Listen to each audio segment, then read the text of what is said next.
Hi, folks who are just joining. We're going to begin in a minute or two. Thank you.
All right.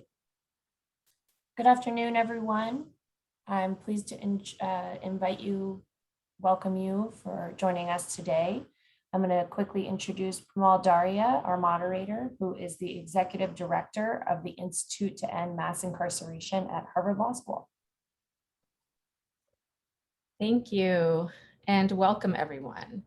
Thank you for joining us today. I am Premal Dharia, and I'll be moderating this event. I was a longtime public defender in the DMV area, and I'm now the Executive Director of the Institute to End Mass Incarceration at Harvard Law School.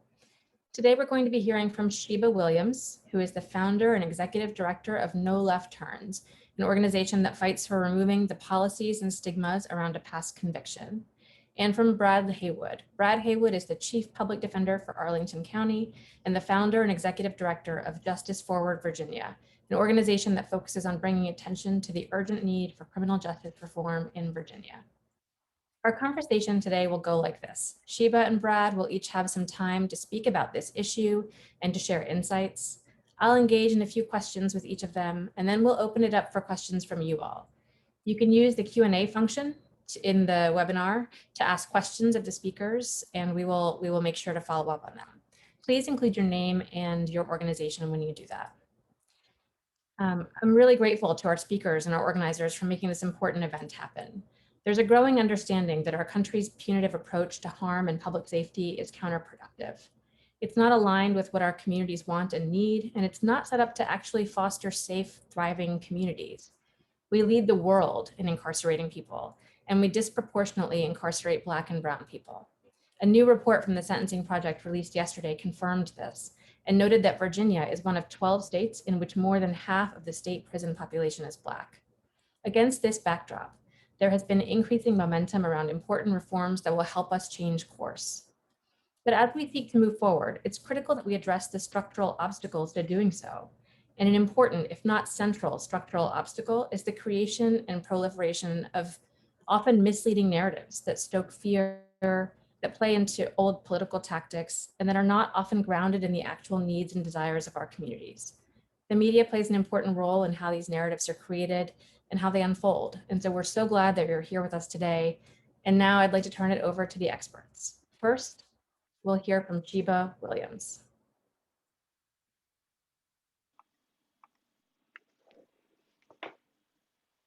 Good afternoon. I'm Sheba Williams. I am the Executive Director of Nolef Turns, a Richmond-based nonprofit. My story is personal. My family's history in criminal legal systems is also personal. I was wrongfully convicted in 2004. At the age of 10, both my parents were incarcerated. My sister was wrongfully arrested in 1999. As a result, she spent 6 months in prison and ultimately was acquitted. But she lives with the trauma of the arrest every day.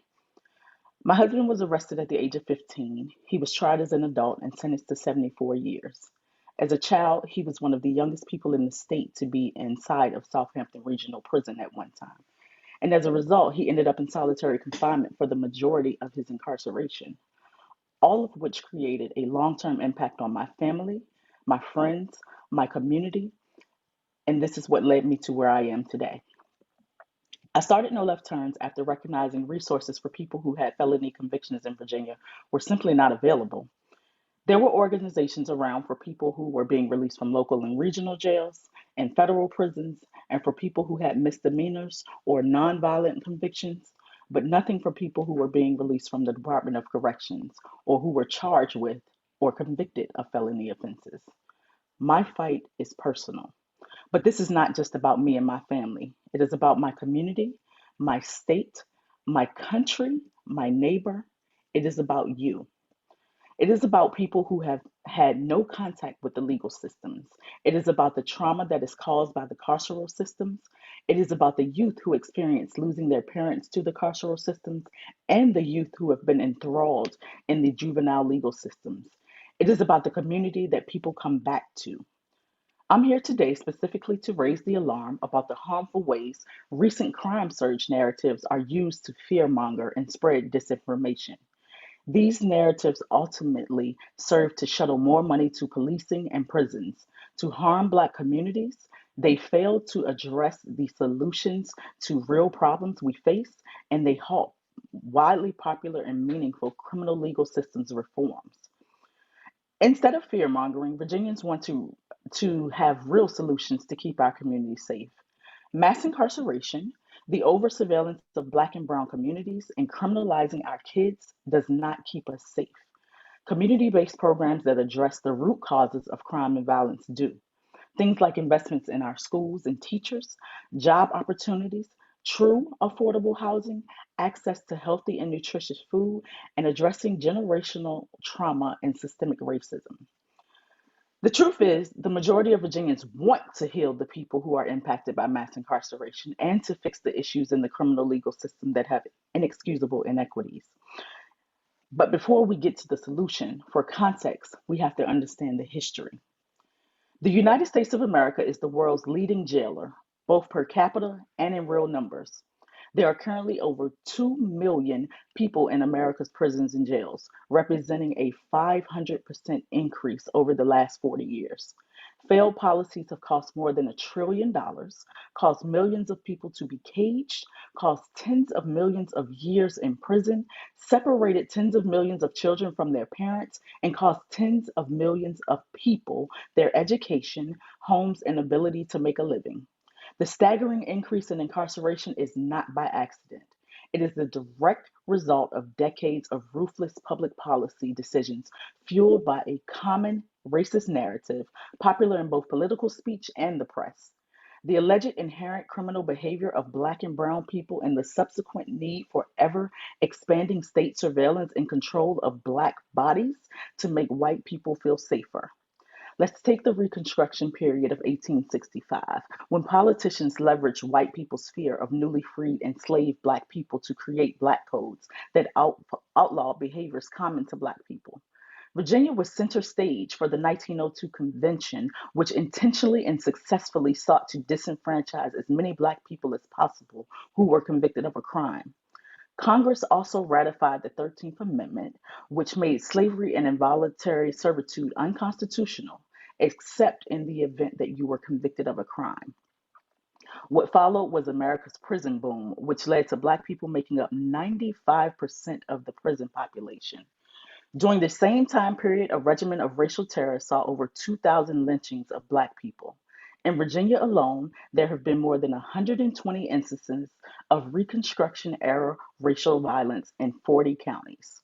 A century later, spurred by the racist narrative of super predators, the 1994 crime bill exploded mass incarceration amongst Black Americans, as well as racial profiling and police misconduct. The harmful effects are still felt by most Black people, most impoverished and marginalized communities. More recently, we've seen FBI and police department collected data used to make uninformed correlations between the racial justice uprisings after the murder of George Floyd by police and an increase in homicides nationally. Contrary to media narrative, the nation saw an overall reduction in crime in 2020 compared to 2019. In Virginia, overall crime is actually down by more than 10%. We cannot hope to fix our criminal legal system without addressing the way we talk about crime and public safety in this country. It is crucial that reporting on crime and public safety include this context so that Virginia can continue to reckon with racist history and pave a new path forward towards a more just future. Media portrayals about crime can distort reality by disproportionately focusing on stories of those involving serious crime or focusing solely on police reports. Three-quarters of the public say that they form their opinions about crime from the news. These misrepresentations can shape the general public's beliefs and, worse, their policy decisions. In 1994, our state legislators determined that the solution to drug addiction and crime was to be tough on crime, not to treat people with substance use history, but to lock them away, to abolish parole, to tear families and communities apart, to take away funding for education, to tie the federal highway infrastructure directly to drug offenses, to increase penalties and collateral consequences for arrests, not just convictions. The disinvestment from communities has led to the lack of funding for public schools, parks and recs, access to employment, and activities for youth, and the housing crisis. We, as a community, are fighting to atone for the harms of the failed war on drugs and policies that have led us up to this moment. Growing up in the most impoverished communities in Richmond, it was common to see police in my neighborhood. It was also common to not have access to the resources our community needed to thrive. One of my parents worked in the school system, one worked in a community centered nonprofit organization. Once they became entangled in the criminal legal system, neither was deemed worthy of redemption or treated as a human. We don't hear enough stories about the financial or emotional burdens Virginians face as a result of arrests, prosecution, and incarceration.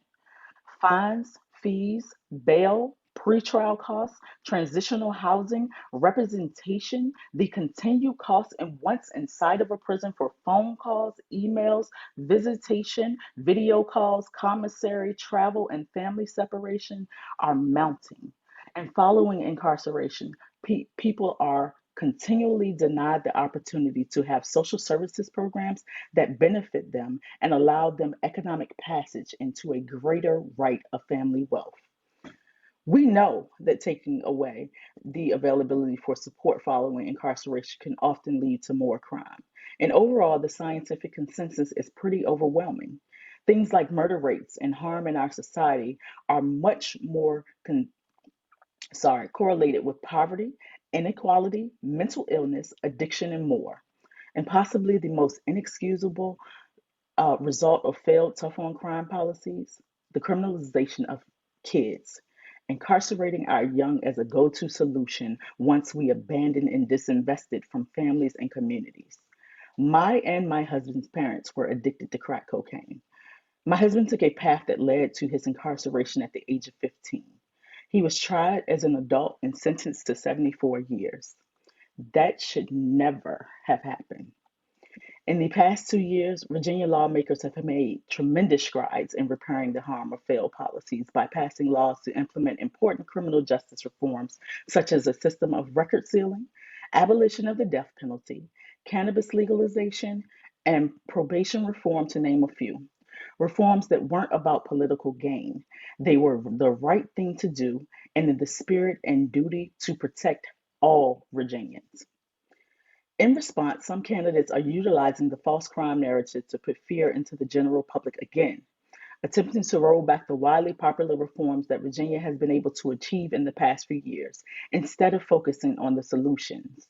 Solutions that we desperately need, solutions like reimagining the role police play in our communities, second look legislation, expanding the record sealing bill to truly assist more Black people, resentencing and expungement of cannabis related offenses, alternatives to incarceration, pay parity for our public defenders, and investing in communities.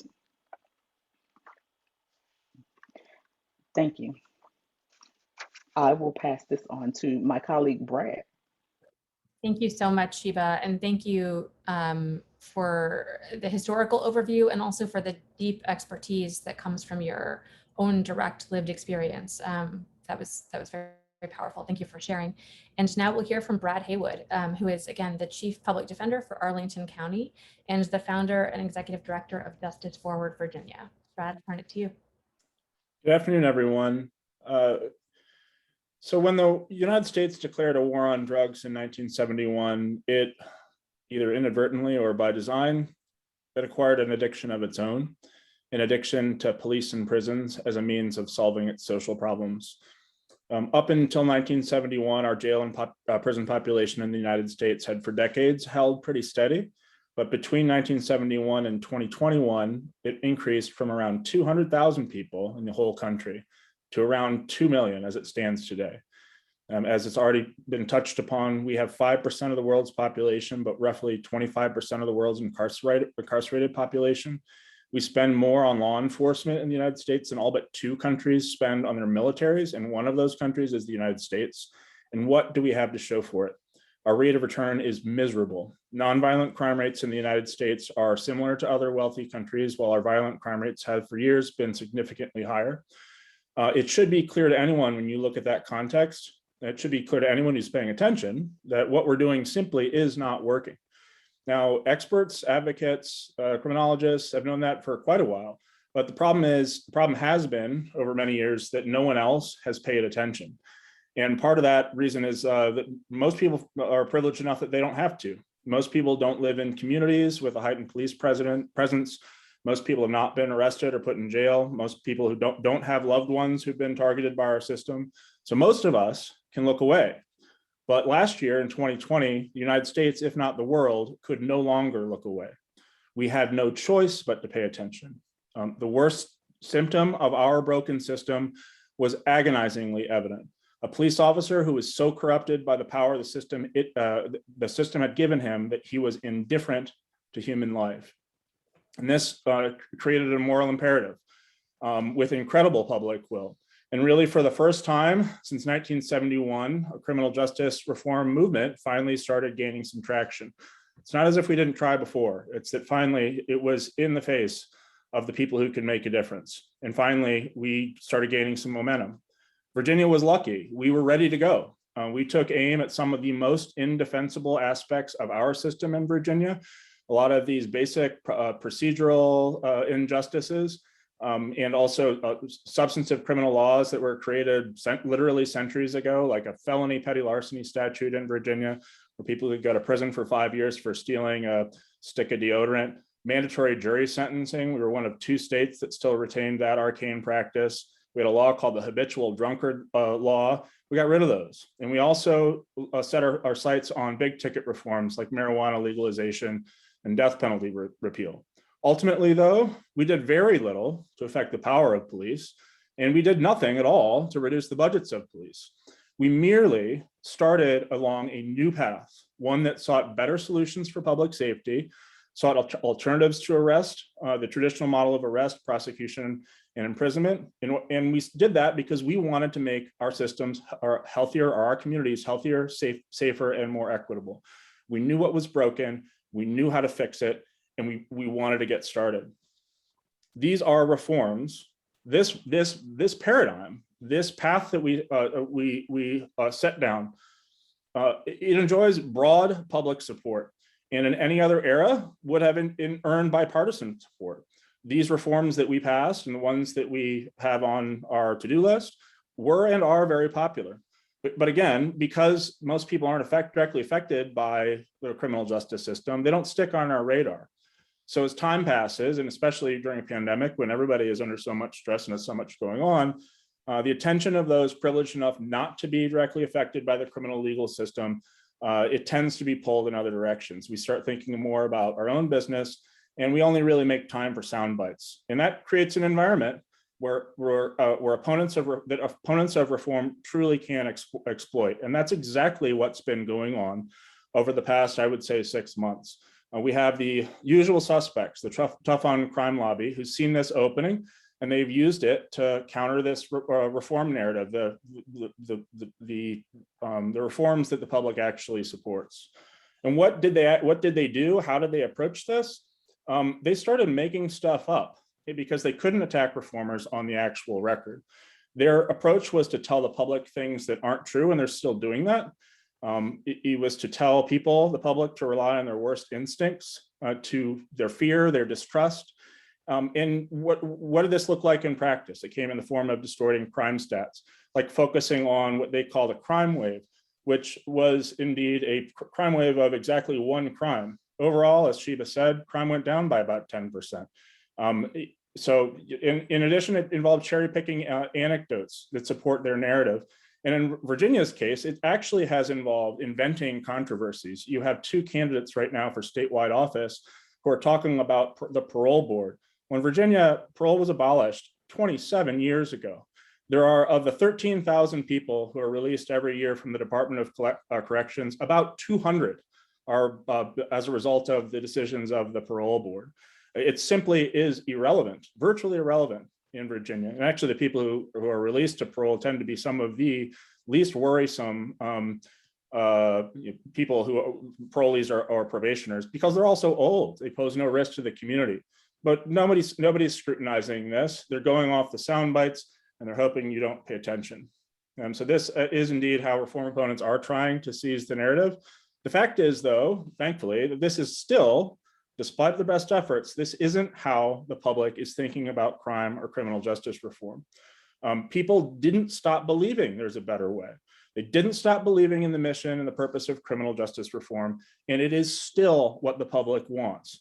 How do we know that? How do I know that? Because we asked them, and that's why we're here today, because we asked them, we polled them, and we found out, what do you want? What do you support? What do you envision for your community's future? And just, I know you've received some of these data points, but just to go over a few of them, are the ones that Sheba hasn't covered. So after decades of over-policing and shifting to actually investing in what the community needs, and what's proven effective, Virginians feel as safe or safer with the new criminal justice reform measures that have been passed. The majority of Virginia voters, about 66%, in fact, feel as safe or safer after the recent reforms to the criminal justice system. In addition to that, there's bipartisan support at this point. 62% of Virginians polled supported redirecting the savings from ending the death penalty in order to fund violence prevention and other crime diversion programs. Now, the strongest support of this for this is from Virginia Democratic voters. It's 88% of all Virginia Democrats support this, but the majority of Republicans even support this. 67% of Republican voters support this type of redirecting funding from a punitive system into one that is more compassionate, it's empathetic, and seeks evidence-based solutions to violence and making our communities safer and more equitable. So, and actually, not to broach this topic, but people hate the term defunding, but apparently they support it, because this is, in its best form, what it is. It's taking what we've wasted on arrest, prosecution, and punishment and reinvesting it in the programs and services that prevent violence, address behavioral health, and make communities more equitable. Now, we further see in our data that when we examine, further see this in our data when we examine prison diversion. That is a pretty broad term, but essentially what prison diversion means is that we stop trying to imprison our way out of social problems. Jails and prisons do not solve problems. They don't. They may put problems in a different place. They may keep people from being out of sight, out of mind. But ultimately, not only do they not solve problems, they create new problems. We know this, and the public knows this. And that's why across party lines, 73% of Virginians support creating more prison diversion programs, basically alternatives to our incarceration. By political affiliation, that's 85% of Democrats, people identify as Democrats, 61% of Republicans, 73% of independents. And lastly, as Sheba has already mentioned, Virginians, by a large majority, support taking an active role in the criminal justice system in addressing racial inequality. That's something we've already taken aim at, and it's something that Virginians should be very proud of. There's a recent story of NBC, a national reporter, about the measures that have been enacted in Virginia to address, for example, pretextual policing. We are the first state, and so far the only state, that has done this. It's well known to criminal practitioners that where the genesis of most racial disparities, it's in the point of that first point of arrest, and it's very typically in traffic enforcement. Traffic enforcement is basically an investigative tool at this point. And as a result, we see in Virginia that Black motorists are almost twice as likely as white motorists to be stopped, nearly 3 times as likely to have their vehicles searched once they're stopped. And what did we do? We passed legislation that limited this racist pretextual policing practice, and we're already reaping the benefits of that. Already, data is showing that after the first 4 months after the law was passed, initial data studies are showing that the number of Black drivers who were searched after traffic stops fell by 40%. And that's incredible. And that's exactly the type, those are exactly the types of reforms that the public supports and we want to do more of. So with that, that's all I had to say with my planned remarks. So I'll turn it back to Premal. Thank you, Brad. And thank you for touching on so much of the data from the polling. I want to turn it back to Sheba with a question to explore a little bit more. If you could sort of talk to us about how this crime and public safety coverage in the media impacts the communities that you work with and your work specifically. You know, what role does the media play in the legislative efforts or the other efforts that you're making to build on the progress that we've been discussing in terms of reform? As I previously stated, we have to address the way we talk about crime and public safety in this country. If I could offer guidance on how to accurately report on crime data and public safety issues, I will. It has long-term impacts on the communities and how police determine who should be policed. We see in impoverished communities like my own that we have over policing, over incarcerating, over sentencing of people, and that is a result of what people see. What is left out oftentimes is the real story, the entire story. We know that truth and honesty and transparency is important to all of our journalists, but what pieces are being left out and who is not being addressed in the conversation. I would love to see media provide additional context. Be skeptical of the common narrative about the alleged criminality of Black and Brown people and the need for expansive and often unaccountable state surveillance and control of Black bodies to make white people feel safer. Knowing that this narrative is rooted in discrimination, xenophobia, and classism, attempts to fearmonger, and puts undue harm on communities of color is essential to combating these perceptions. Journalists should include historical context and the motivations that drive crime narratives as much as possible in their reporting. Do not overstate crime rates in headlines. Crime is the highest in decades is a false characterization of the available data. Crime overall is down across the country, and in Virginia from last year, sensationalizing crime data can lead to more violence and distrust in our communities. Headlines drive the spread of misinformation through search engine optimization and algorithms on social media platforms.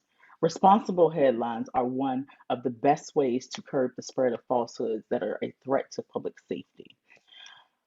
Name the issues with crime data. The crime data is collected and produced by police officers. It is not subjective. What is collected, and how it is characterized is often determined by the case police want to make for their own jobs and public funding. It oftentimes impacts the trial that a person has where they are deemed innocent until proven guilty, but found guilty in the court of public opinion. Responsible headlines are the best way. Highlight violence prevention efforts beyond police officers or increased incarceration, neither of which have proven to make communities safer.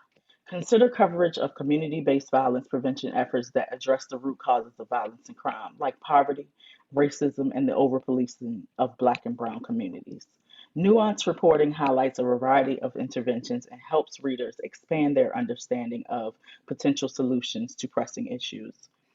Who you quote from helps frame your story.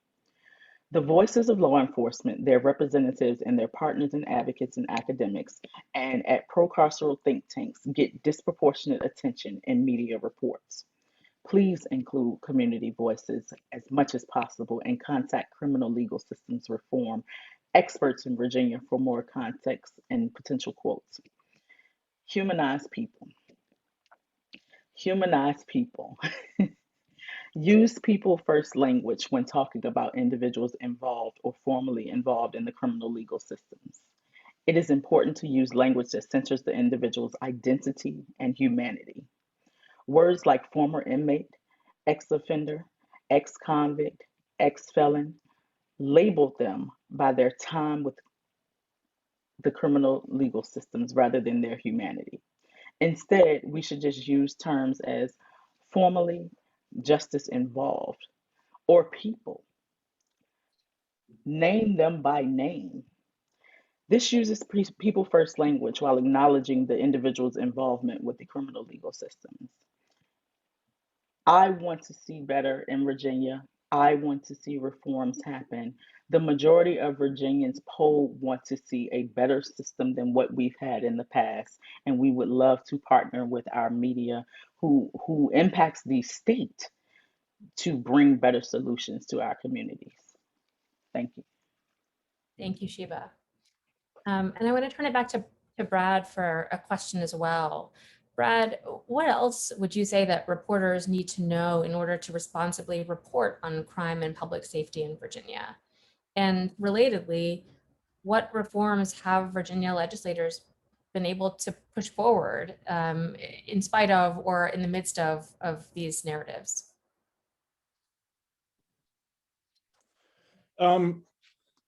Yeah, well, I think Sheba covered a lot of this already, but what reporters, I think, need to know is that there's another story. I think we've become so accustomed over 50 years now of tough on crime legislating, tough on crime media coverage, that we've come to trust two sets of people. Actually, it's the two people that were discussed at the beginning of the Law and Order. The Law and Order intro. There are two in their justice system. There are two groups that are equally important, or whatever they say. Well, you know what? There's many more groups than that. There aren't just police. There aren't just prosecutors. There are defense attorneys. There are criminal justice reform advocates. There are returning citizens.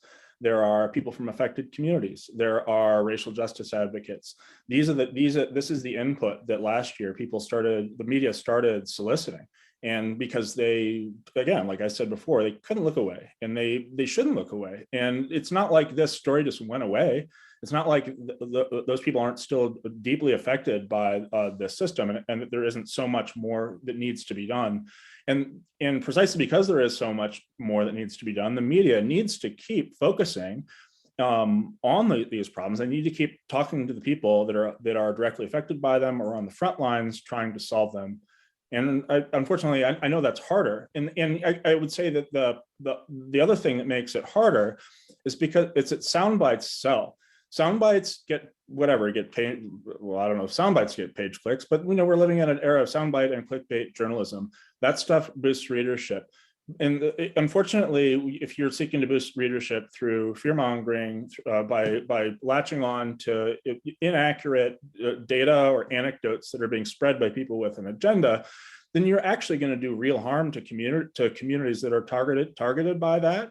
And the reporting is harder when there's no soundbite and there's no clickbait to latch onto. And unfortunately, that's just the truth when it comes to criminal justice reform, because the truth is nuanced. The truth is nuanced. The solutions are nuanced.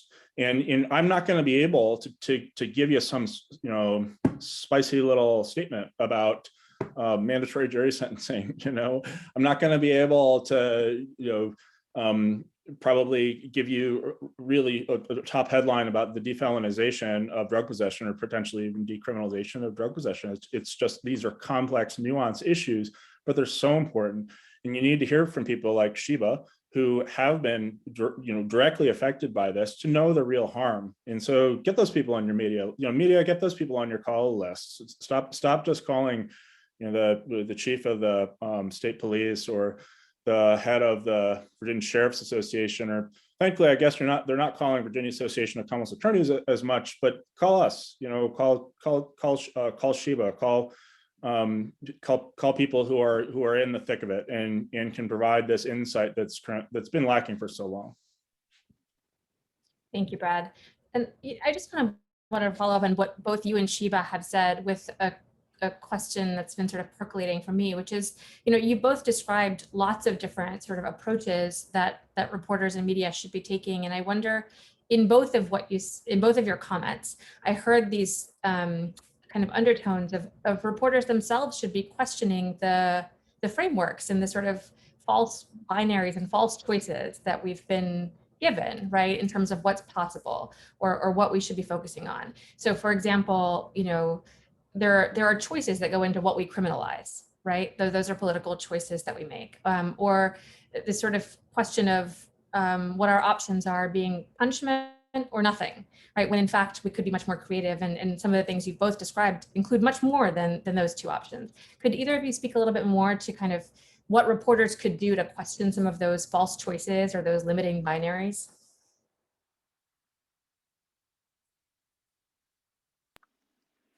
I think Brad touched on it. Expand your base of people you're talking to. I know that stories have to be done in a short amount of turnaround time, but it is beneficial to the community to hear more than one side of the story all the time. We know how long-lasting effects things like a mugshot can take on a person's character. We are going into a historic period where we got an expungement bill, record sealing bill, but we worry about the archives of media and having mugshots, keeping things, in play. Do you bring those things up after the fact? Do you bring these things up unnecessarily? We would love to see responsible reporting where all sides of the conversation are addressed, where more than just our usual people are addressed. And understanding we're in an age of information, know that what you put out into the world is there forever, and it impacts a person's personal life. It impacts a community's personal space. We don't forget the things that we see in media and we hear and on breaking news feeds. So it has to be addressed in a way that we think about. We're forward thinking. We think about how this plays out in the future, how this impacts a person's trial, how this impacts a person's family. And yes, we are empathetic to people who are survivors and victims of crime. We want to see the whole picture addressed, because when we're working towards these reforms, it is easy for legislators and others to come up and say, well, this is what I saw on the news. We have to have a better responsibility for people and the future of Virginia when we're talking about reporting stats. I don't know if this is directly responsive to your question, Premal, but just jumping off what Sheba was saying, what came to mind was this was a crisis from this summer that was woefully underreported, which was the Virginia Department of Behavioral Health and Developmental Services making the decision to shut down new admissions to state psychiatric hospitals. And why this is really important is because those are the places that people who are arrested who have behavioral health problems and serious behavioral health problems, it's where they go to get treatment. And yeah, we would hope that people with serious mental illness are not being arrested in the first place. But if they do go into a jail and they need help, that's to not be able to use a mental health bed. Or in a lot of cases, a lot of the people who were going there on civil commitments. And those civil commitments are often just sort of the last thing that separates somebody from involvement in the actual criminal justice system. And there was a letter that the head of the Department of Behavioral Health and Developmental Services wrote to the governor saying, we're just not taking new admissions. It was reported some places, I think a number of news outlets did report on it, but there could not have been bigger news. This is exactly, in a year of criminal justice reform, the past 18 months, this historic civil rights movement, where we're talking about reinvesting in programs and services that make our communities safer and treat the root cause of crime and violence. Serious mental illness is one of the primary factors in all of that. And why isn't the media still on that? Because the situation isn't that much better. Governor Northam took some surplus funds from the budget and pledged them to the department. But still, even as of now, we learned today, they're doing 1-for-1 admissions. So the only time somebody can go in one of these state hospitals is when somebody comes out. And, we're again during a pandemic when everyone, honestly, like, I hate to put it this way, but mental illness, like the incidence of mental illness is skyrocketed. So more people need to be going there, honestly. So, why is that not news? I don't really know. And why are we not talking about it? If we talked about it more, then the elected officials would have a greater sense of urgency. We instead of giving an 8% raise to Virginia State Police, or in Arlington County, we just gave $3 million to police for staff recruitment and retention. Why wouldn't we give $3 million to our local crisis emergency services, or to open new mental health beds in our jurisdiction? These are the kinds of things that media could report on, and to help tell the true story of what's going on at the level of like criminal justice involvement that we're discussing. Thank you. So I want to invite anyone in the audience, in the virtual audience, to put any questions they might have into the Q&A function here in the bottom panel. Feel free to do that, and we can address questions as they come in. And I will go ahead and address one question now. And this is directed at both of you, whoever would like to answer, or if both of you want to.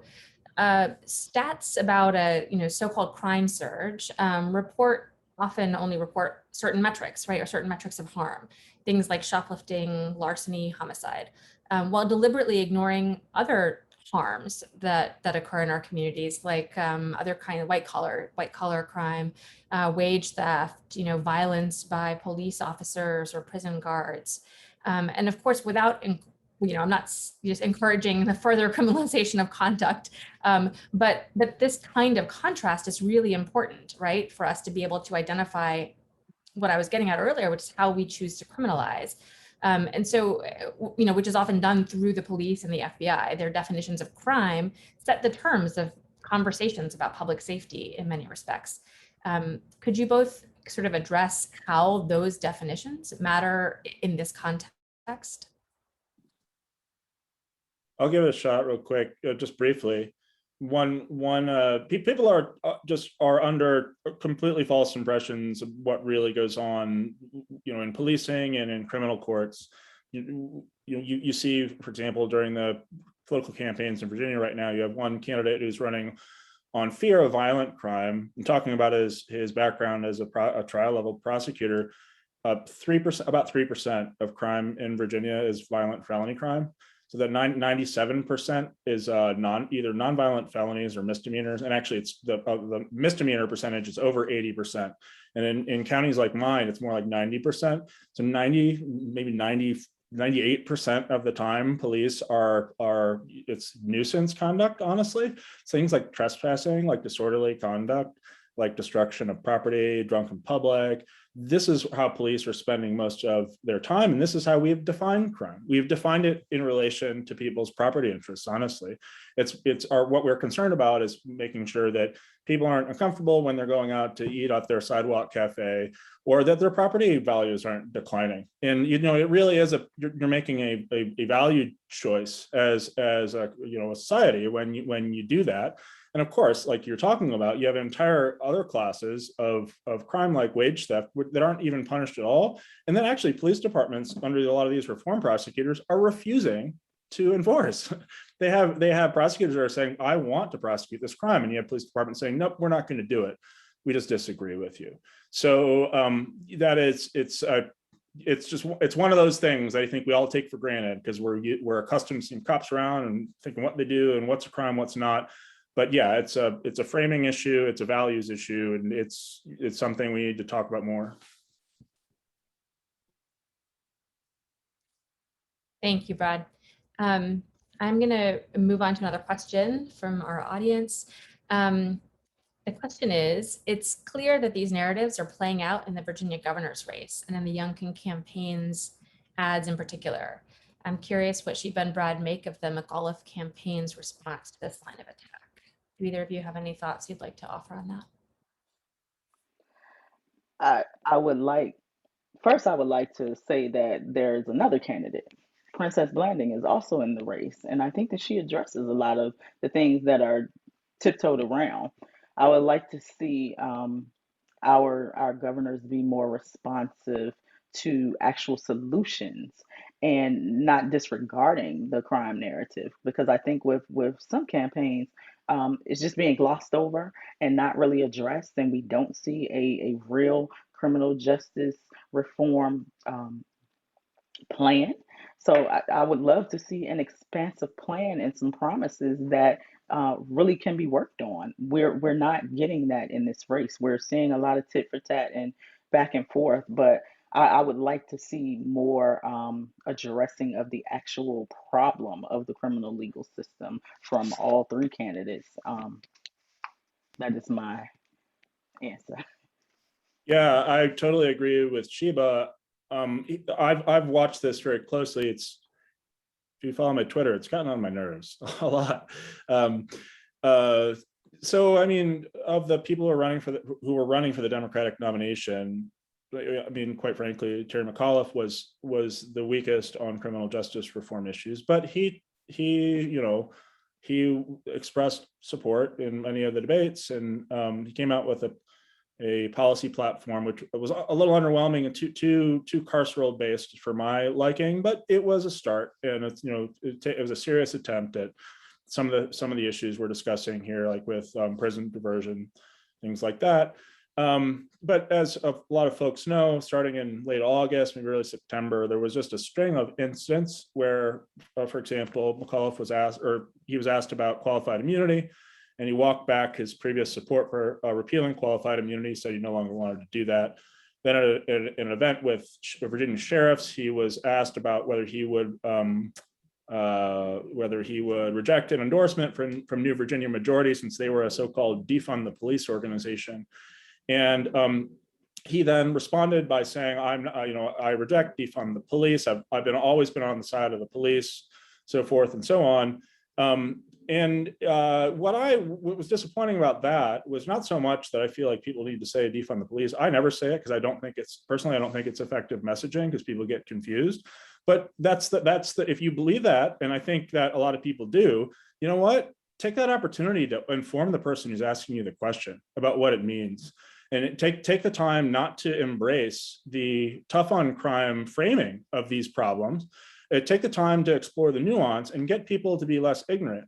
And that's what's always been disappointing. What's been disappointing to me about a lot of pro-carceral Democrats is they don't do that. They just figure that that the public, their voter base, is never going to understand it, and so they have to talk the same language that the tough on crime Republicans do, at least when they bring it up.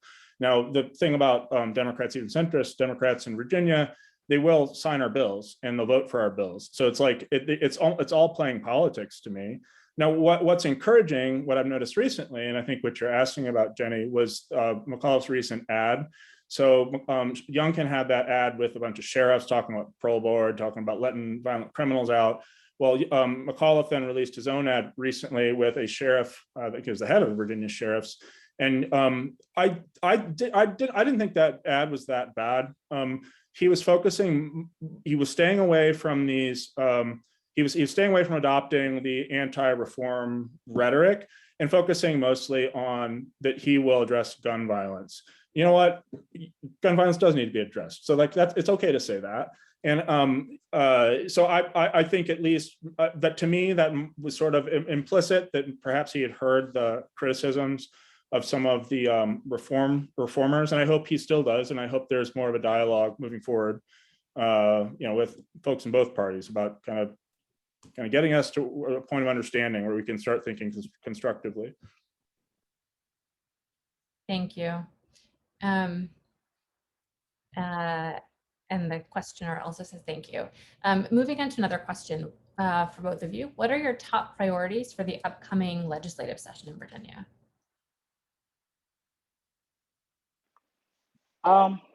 So we are still on a path to bring people home and free people. And we know that right now in Virginia, parole is not the answer. We are focusing on second look legislation, which gives people opportunity to be looked at for who they are today, not always based on the nature of the crime and all of the things that hundreds of thousands of people are denied liberation for every day. We need a DLC oversight bill. It was quickly shut down, one of our last special sessions. But Department of Corrections and even our jails, I would love to see it expanded to jails, answer to no one. When harms are committed, when people don't get access to health care, when there is no opportunity to speak to your loved ones or see your loved ones in over 20 months, there is nobody to complain to but the gatekeepers. We need to see oversight in these bodies that hold our loved ones for years. um, we would love to see the expanded record sealing bill, because preliminary data says that we did a great thing and we made a great start, but it does not have the impact that we want to see, and it does not include the people who deserve second chances. Um, Resentencing for people who still sit in prison on cannabis related offenses. Social equity was pushed to get the cannabis legalization bill over the hump, and people were left behind. We need our people home. Um, it just can't happen. And ending solitary confinement. This should not be a legislative issue. This should be a human rights issue. But here we are, and this is what we want to see ended this year. Abolishing the death penalty was a huge step, but we have to go further. We have to be bolder, and we have to address the mental health impact of keeping a person in solitary confinement. And last but not least, we will continue to fight for the right to vote for people who are disenfranchised at an alarming rate, knowing the history of the 1902 convention and why people who were convicted of crimes were disenfranchised. On our list, also second look, second look legislation. We've been working closely with Sheba and a coalition of other groups to move that legislation forward. Also, I had mentioned defelonization of drug possession. So right now, possession of a Schedule 1 or 2 substance, which are most drugs of abuse, that's punished as a felony in Virginia by up to 10 years in prison. It's ridiculous. I think it's close to 24 states now have defelonized drug possession, at least for the first 1 or 2 offenses. And it's been actually not just blue states, it's been red states. Oklahoma was the most recent to do it. And actually Oklahoma, the first year that they defelonized drug possession, they indicted 14,000 fewer felony offenses. So the impact can be massive. And that would be a huge step forward.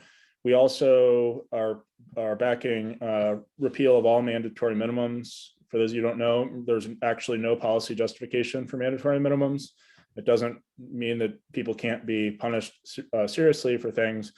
It just means that judges are deprived and juries are deprived of any discretion to offer mercy or leniency in rare or appropriate circumstances.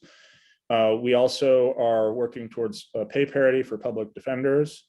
And there's one that I'm missing. So last year we passed the historic pretextual policing legislation, and we wanted to build on that. It's always gonna be an issue, but we need to start treating traffic enforcement as traffic enforcement and not as an excuse for racist police officers to pull over people just because they don't like the way they look. So those are top of our list. Thank you, Brad. Exciting things ahead. We are coming up near the end of our time, so I just wanted to open sort of the mic up to either Sheba or Brad. If you have any last comments before we sort of wrap up, please feel free to share. I don't really have anything. I appreciate the role that everybody plays in making these changes. We know that as a society, we made mistakes in the past. We know that not just the failed war on drugs, but we know that there were some policy decisions that were made that harm communities, and it had long-lasting effects that we're still reeling from. We talk about a housing crisis, and we don't address the fact that the only legal means of discrimination is if a person has a past conviction. We have protections for LGBTQ communities. We have protections for source of income. As of very recent, we have protections for age and disability and all the things. we can still take away employment and housing opportunities for people who have past convictions with no vindication and no true correlation to public safety. We are a part of the public that wants to be safe and keep safety. Um, that is my word, and that is how I always feel. I fight for people who are like me. I fight for people who have no contact with this system. It is not just about a one-dimensional thing. Just like I have been convicted wrongfully of a crime, I have also been a survivor of things. So no one person should be judged by one moment in their lives, and we encourage you all, not just media, but people who are regular citizens, to look at people for who they are as a whole. Thank you. I guess my final word would just be kind of back to where I started with my opening remarks. Is it took us 50 years to get in the position that we're in now, if not even longer than that. And although things like the 1994 crime bill, released federally, that was monumental and made huge impact, for the most part, we are where we are not because of a single bill. Like in Virginia, there wasn't a 1999 war on drugs bill, or in 2002 bill to mass incarcerate Virginians. It was done incrementally. So year after year, crime after crime, right after right was diminished. And the only way you get back to a humane system that isn't so obsessed with arresting people, putting them in handcuffs, putting them in cages, and forgetting about them, the only way you get to a humane system is by staying focused and going step by step in the other direction. So we just started to do that and haven't even we've only taken a few steps, and so that's what, for people like me, people like Sheba, it's just so alarming. It's actually at times very offensive. But I think the media needs to, understand this better, that we're really just at the start of this journey of a new future for our criminal legal system and for our communities at large. So that's all I got. Thank you so much. Thank you so much to everyone who joined us today. We look forward to continuing the conversation. And thank you very much to our speakers, Sheba Williams, the founder and executive director of Nolef Turns, and Brad Haywood, the chief public defender for Arlington County and the founder and executive director of Justice Forward Virginia.